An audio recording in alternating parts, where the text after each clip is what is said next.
Hi there, welcome to another iWRITE exclusive.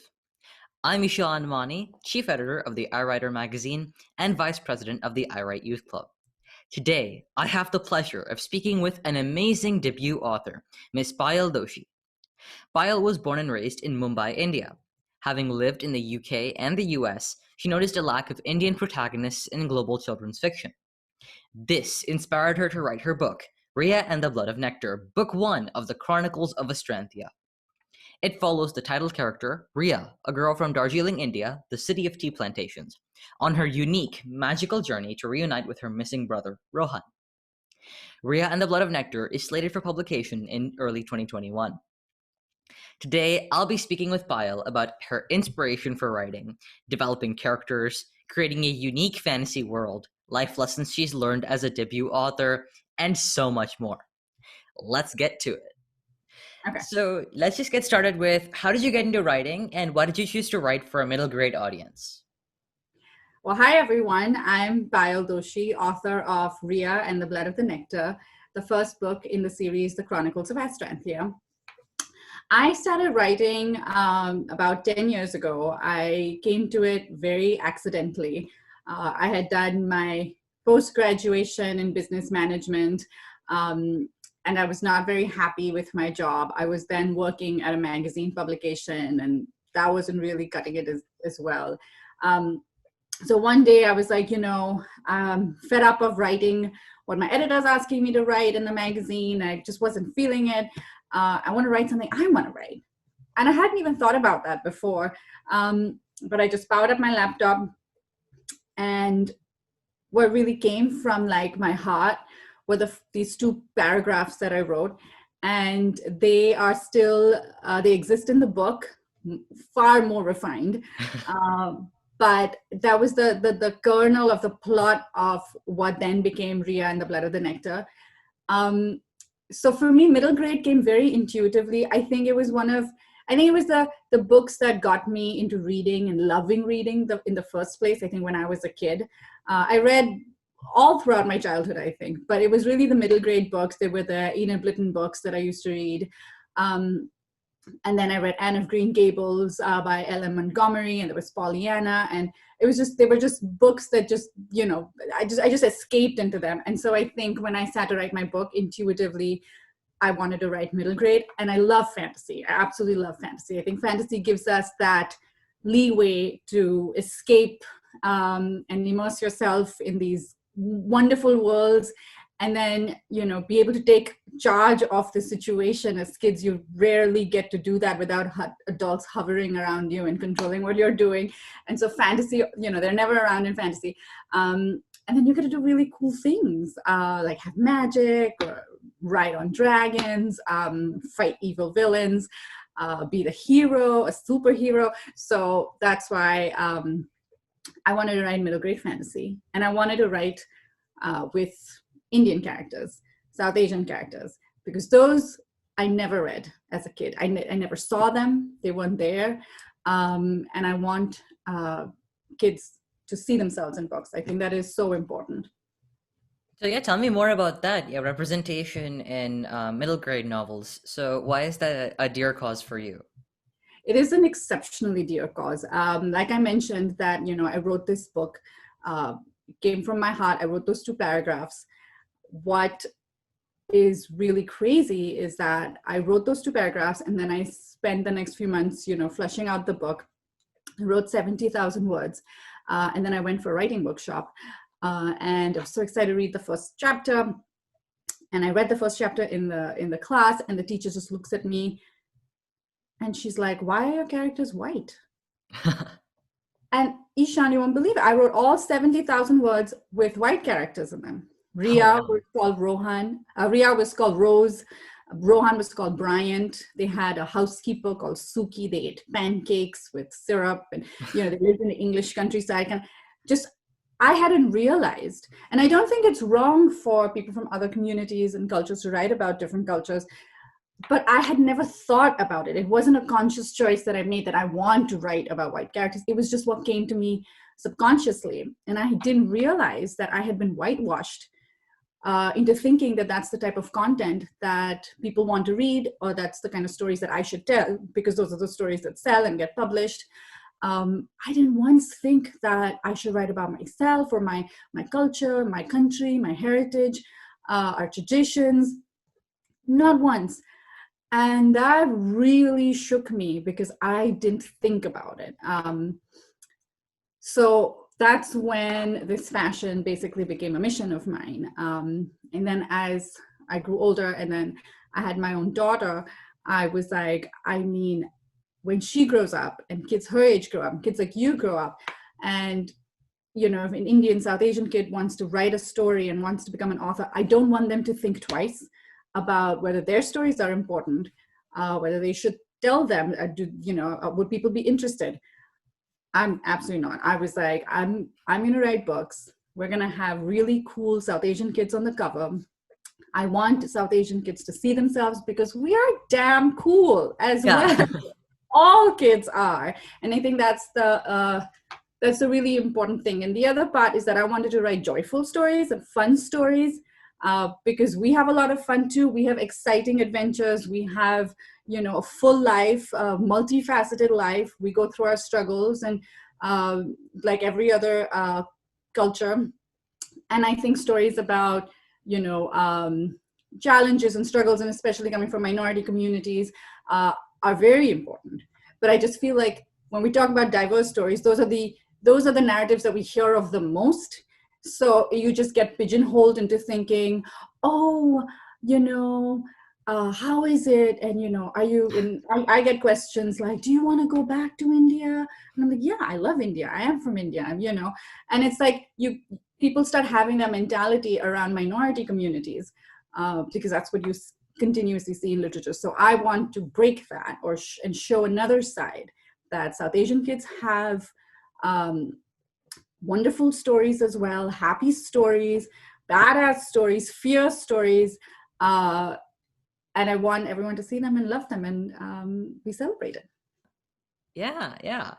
And so with Riya and the Blood of the Nectar, it's set in two really, really beautiful places. It's set in Darjeeling, and it's also set in the magical realm of Astrantia. So how did you go about kind of creating an immersive reading experience in like both of the settings? Because I know Darjeeling is in real life, so you had a little bit of fact to go off of there. Yeah. But with Astrantia, you were completely creating it from new. So tell me more about that.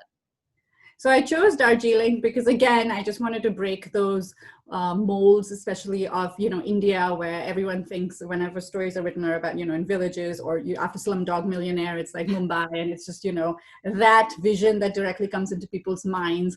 I wanted to write about a really beautiful place, and Darjeeling is so stunning. So Darjeeling was easy. I also visited with my mom for research, which was a really fun trip, which was also great because some of the stuff I've written did not match at all. Okay, I'm glad I took this. So note to authors, if you're, you know, if you can make the trip, you know, go to that place if it exists in real life. But so Darjeeling was easy because it is so beautiful. It is so lush.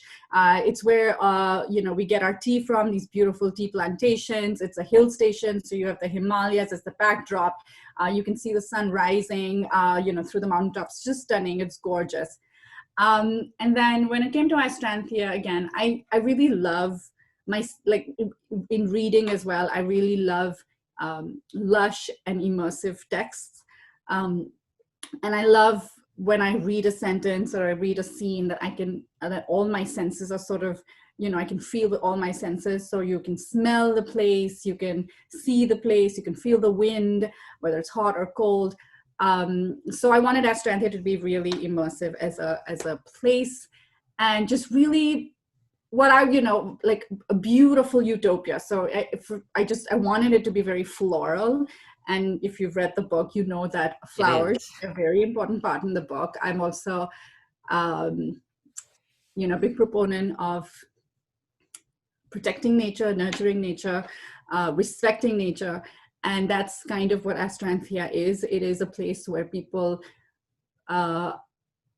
it's in their blood to respect nature, because their entire livelihood depends on the nectar that, you know, runs in these flowers and soil that exists in Astrantia. So I wanted to be very floral, very descriptive, very lush. So yeah.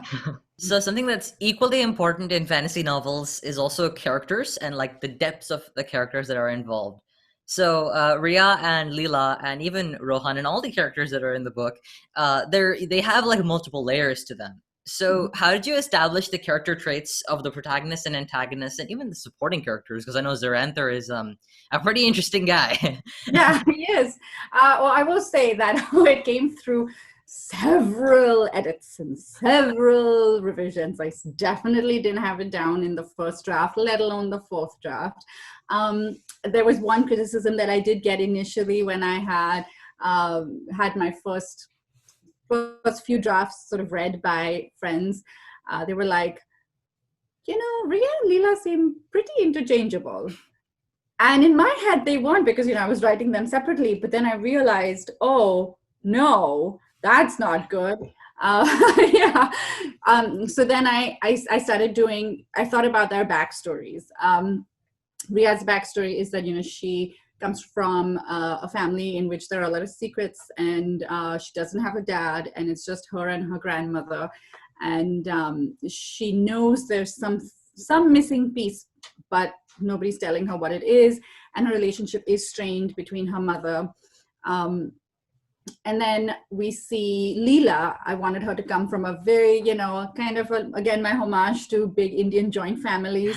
She comes from a massive family, and they all live together. But that also comes with its pros and cons. Sometimes she feels, unseen in such a big family as well, because she has a gazillion brothers and sisters, cousins and aunts and uncles. But at the same time, she has that, wonderful family support as well. And then with Rohan, again, he's a cool kid. He has risen above his circumstances, while Ria still sort of, does hold few grudges again, as to why people are not telling her things, why her mother's hiding things from her, why things are not fine. And Rohan has risen above that to embrace his reality. And then when it came to Zarantha as well, I wanted to give him purpose as to why would someone help Ria and Leela. These are two people who have come into your world, and you're essentially, being asked by them to risk being seen by the Imperial Guard, and, you break certain rules that should not be broken. So why would you do that for someone you don't know? So I needed to give him a really good purpose, and having his father fall into the hands of, the not nice ruler, and face those consequences, gave him agency, and convinces the reader that, okay, it makes sense as to why he would put his life on the line and also risk, all of these different things. So I had to really sit back and think about these things once I wrote down the first draft. I'd say this is a tip for, young writers or new writers who are especially writing middle grade. It's very important for, especially the protagonist, when they are making the decision, to give a little backstory as to why they're making the decision, because sometimes the decision that they might have to make isn't an obvious decision. And so it helps the reader to know what thought process has gone through that protagonist to make that decision. It will show conflict, it will show tension, it will show humor, it can show smarts, it can show so many different things. It can show an emotional decision. And then what I found when I did that, I did add considerable number of words to my book, but I felt like Ria suddenly developed so much depth. And I understood her a lot more as a character, and I understood her fears and her insecurities and her strengths a lot more. So those are the two tips I would say. Just think about the backstory. So what are some like life lessons or some things that you've learned to better you as a writer from your debut novel? Outlining. Especially for me, I am what they call a plotter. I wasn't so much, well, not as much as I am now when I first started writing this book. And that didn't help me very much, because I did write myself into a few dead ends that I couldn't get myself out of. And then, like I said, I hadn't thought as much about my characters. I just thought about the plot. So I wrote this thing to get the plot going, but then my characters fell short. They weren't flushed out. They had no depth. Some of them, read interchangeably. So plotting and outlining is a huge tip for me. It helps me to, I can put these checkposts as to this is where the plot is going, but then I also can put a checkpost and track where my characters are going. Like, how are they moving emotionally through the book? Because I don't want them to have a flat narrative arc. I want each character to have their own little narrative arc and grow from when we first meet them until, the end of the book. Just outlining your book. And you don't have to be like you can be super detailed if you want to. But I'm currently drafting another like a thriller mystery kind of middle grade book. And it's like an investigation into something that has happened. And it's really great to plot out moments where the protagonist, gets this great lead, and then, it doesn't work out. And then it helps to plot a red herring in, and at the right time, so you get again the reader excited and the protagonist excited. So plotting really helps. It can help you pick out points in your novel that are not doing well on pacing. It can point out loopholes where you can write yourself into a dead end and won't be able to get out of it. You can add tension. You can slow things down. Sometimes too much of tension and too much of action is also not very good, because then you don't feel that satisfaction of the end or the climax. So for me, plotting is one of the biggest things. And then research. Absolutely. Which I do once I plot it out and once I outline it, then I go into research, because adding details as much as you can really helps. And you end up, you go down a rabbit hole of research for sure. You spend 3 hours and Google has taken you down, 50 different trenches. But most often you come out with little, amazing tidbits that you think that can be added in. So research and outline are two very important things. Right. I think definitely for me, whenever I draft up even a short story or even something with nonfiction, I think it's still good to, no matter what you're writing, it's good to kind of plot things out. I am not so much of a plotter, but I still like to kind of keep road marks kind of like wherever. Exactly. That's great. And I think there is beauty in also not plotting too much. Like I pants my way through the road marks. Exactly. Yeah. Like I kind of, yes. I keep like, so here I'm going to start. Here's where it's going to start, kind of mount up to. Here's where it's going to end. And I kind of just do whatever I want through there. And I cut after that. Exactly. And like how they go from that one point to point B, I don't know. That's what I found. And I think there's beauty in it, because you're creating magic almost. I mean, when you're writing it, you think it's utter rubbish. But sometimes you go back, you're like, wow, that wasn't so bad. And then, you get that cliche where it's like, I didn't know my characters were going to do this. And it is true. It does happen. They do tend to lead you sometimes. So that little magic is very, is helpful when you pants. But just knowing the road marks, the roadblocks, just the blueprint is very helpful. Also helps in, reduces a bit of editing time. Yeah. Which is good. So what do you hope that readers take away from Rhea and the Blood of the Nectar? That's such a good question. I think it's like two things. One is, the main thing is I want every kid to read this book. I hope that every kid reads this book, and that they don't look at a South Asian kid on the cover and think that they won't relate to that story, because that's probably one of the biggest stereotypes I want to break by writing this book. I not only want to empower Indian kids and South Asian kids to see that they can have these amazing stories and they can be the lead characters and the heroes of stories, but at the same time, I want all kids to see that it's a great fantasy story, and that they can relate just as much to Ria, Rohan, Leela, Zarantha, even Flula, who's a pari, a little fairy. Yeah.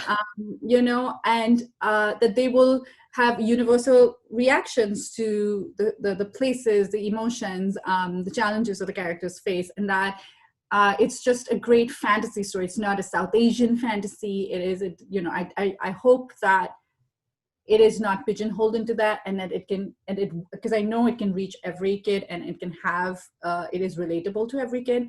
So that is what my hope is, that I hope all kids and adults, I mean, I would love to read this book if I hadn't written it, read this book and take away from Ria and the Blood of the Nectar that it is a really fun and enjoyable fantasy book more than anything else.